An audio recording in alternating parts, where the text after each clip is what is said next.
SIR এর form বিলি নিয়ে বিএলওর বিরুদ্ধে নিয়ম ভঙ্গের অভিযোগ। আর এই অভিযোগ তুলেই শনিবার গ্রাম পঞ্চায়েত অফিসের সামনে বিক্ষোভ দেখালেন গ্রামবাসীরা। ঘটনাটি ঘটেছে মালদার চাঁচল ১ নম্বর ব্লকের মতিহারপুর গ্রাম পঞ্চায়েতের সন্তোষপুর এলাকায়। ঘটনাটি ঘটেছে মালদার চাঁচল ১ নম্বর ব্লকের মতিহারপুর গ্রাম পঞ্চায়েতের সন্তোষপুর এলাকায়।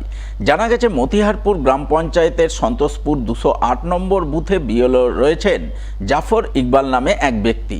তার বিরুদ্ধে এদিন গ্রামবাসীরা এসআইআর এর ফর্ম বিলি নিয়ে নিয়মভঙ্গের অভিযোগ তুলে গ্রাম পঞ্চায়েত অফিসের সামনে বিক্ষোভ দেখান। বিক্ষোভকারীদের অভিযোগ, বিএলও জাফর ইকবাল ভোটারদের বাড়ি বাড়ি ঘুরে এনামুরেশনের ফর্ম বিলি করছেন না। তিনি কখনো নিজের বাড়িতে আবার কখনো দোকানে বসে ফর্ম বিলি করছেন। ফলে গ্রামবাসীদের অনেকেই এখনও এনামুরেশনের ফর্ম পাননি। ফর্ম না পাওয়ার কারণে গ্রামবাসীরা চিন্তায় রয়েছেন। তাই বিএলওর এই দায়িত্ব জ্ঞানহীন কার্যকলাপের প্রতিবাদ জানিয়ে আজ তারা পঞ্চায়েত অফিসের সামনে বিক্ষোভ দেখালেন। এরপর লিখিত অভিযোগ দায়ের করবেন বিডিও অফিসে। যদিও বিক্ষোভকারীদের অভিযোগ পুরোপুরি ভিত্তিহীন বলে উড়িয়ে দিয়েছেন ২০৮ নম্বর বুথের বিএলও জাফর ইকবাল। আমাদের অভিযোগ একটাই যে আমরা সন্তোষপুর সিএসপি প্রাইমারি বিদ্যালয়ে ভোট দিই, আমরা ভোটার মানে জেরক্সের কম্পিউটার দোকানে ফর্ম বিলি করছে বসে বসে, ওরা বাড়ি বাড়ি যাচ্ছে না। তো তারপরে আমি যখন ভিড় হয়েছে, মহিলারা তো বোঝে না, মানে আতঙ্কিত হয়ে সব ছুটে যাচ্ছে, কাগজপত্র নিয়ে যাচ্ছে। ও কারো বাড়িতে যাচ্ছে না, এক জায়গায় কম্পিউটার জেরক্সের দোকানে ফর্ম বিলি করা হচ্ছে। আমি ফর্ম পাইনি এখনো।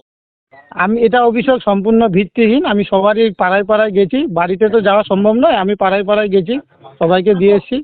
কেউ দু একজন আমি বলেছি, কেউ যদি ছুটে যায় আমাকে, আমি তো বাড়িতেই থাকি, আমি গ্রামের ছেলে, কেউ নিয়ে আসলে কোনো অসুবিধা নেই। আমি তো সবসময় ২৪ ঘন্টা আমাকে পাবেন। চাঞ্চল্যকর ঘটনা। মালদা শহরের একই গৃহস্থ বাড়ি থেকে পরপর দুদিন গভীর রাতে দুটি বিষধর সাপ উদ্ধার।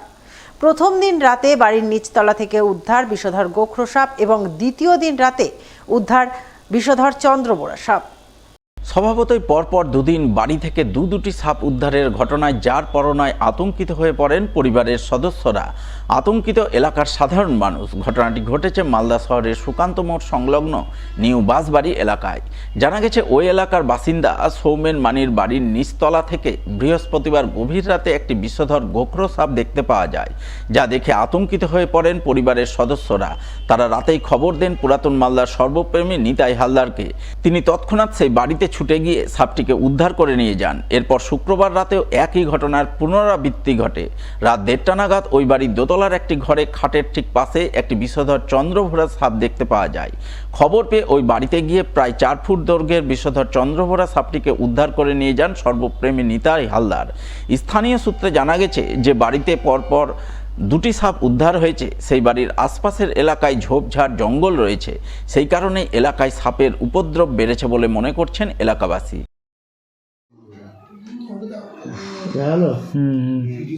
ঘরটা টোটালটা দেবা সর না তুই আমাকে